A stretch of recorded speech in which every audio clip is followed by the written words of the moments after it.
BRS హయాంలో దక్షిణ తెలంగాణ సర్వనాశనమైందన్నారు మంత్రి కోమటిరెడ్డి వెంకటరెడ్డి. నల్గొండ మున్సిపాలిటీలో తాగునీటి సమస్యలపై రివ్యూ నిర్వహించారు. పానగల్లోని తాగునీటి శుద్ధ కర్మాగారాన్ని పరిశీలించిన కోమటిరెడ్డి అధికారులకు సూచనలు జారీ చేశారు. ఏ ఊరికి వెళ్లినా తాగునీటి సమస్య తీవ్రంగా ఉందని చెప్పారు. మిషన్ భగీరథతో నీలిచ్చామని చెప్పడం అబద్ధమన్నారు. డిండి ఎస్ఎల్బీసీ పూర్తి చేసి ఉంటే ఈ పరిస్థితి వచ్చేది కాదన్నారు కోమటిరెడ్డి వెంకటరెడ్డి. ప్రతిరోజు నలుగురు నేతలు పార్టీ మారుతున్నారని, త్వరలో బీఆర్ఎస్ ఖాళీ అవుతుందన్నారు కోమటిరెడ్డి. అన్ని వర్గాలకు న్యాయం చేసేది కాంగ్రెస్ పార్టీనే అన్నారు కోమటిరెడ్డి. నల్గొండ టౌన్ హైదరాబాద్ దగ్గరగా ఉన్నది.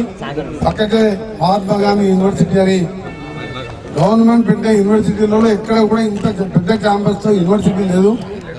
దాన్ని కూడా నేను కలెక్టర్ గారు గత 2-3 మాసాలుగా దాన్ని ఎట్లా చేసి దాన్ని ఒక మంచి యూనివర్సిటీ చేయడం, స్కిల్ డెవలప్మెంట్ చేయడం, అన్ని ఖాళీలు కూడా భర్తీ చేయడం.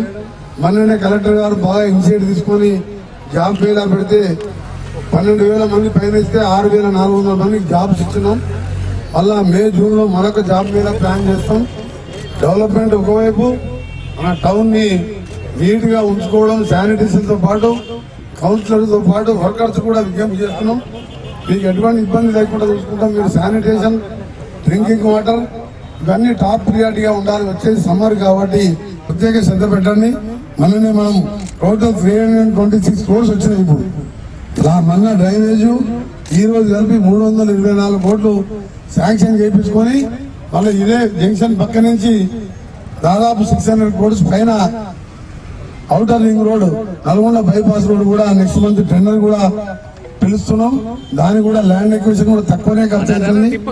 ల్యాండ్ పోయిన వారికి కూడా 1 crore పైన ల్యాండ్ ఎక్విజిషన్ ఇచ్చే విధంగా ఆ ప్రపోజల్ శాంక్షన్ చేయించాను.